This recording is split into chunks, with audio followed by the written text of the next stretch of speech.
क्या आपने कभी सोचा है कि मृत्यु के बाद आत्मा कहाँ जाती है? क्या उसका कोई ठिकाना होता है? गरुड़ पुराण इस रहस्य पर से पर्दा उठाता है।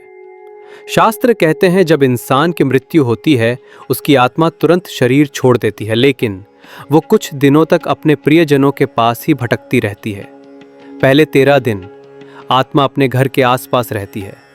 यही कारण है कि इस समय पिंडदान और श्राद्ध जैसे कर्म किए जाते हैं ताकि आत्मा को शांति मिल सके। इसके बाद यमदूत उसे अपने साथ लेकर यमलोक की ओर जाते हैं। कहा जाता है कि ये यात्रा 348 दिनों तक चलती है। हर कदम पर आत्मा अपने कर्मों के अनुसार सुख और दुख का अनुभव करती है। फिर आता है यमराज का दरबार, जहां उसके हर छोटे बड़े कर्मों का हिसाब होता है।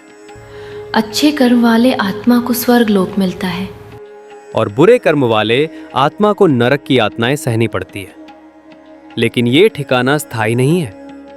जब तक कर्मों का फल समाप्त नहीं हो जाता, आत्मा पुनः जन्म लेती है।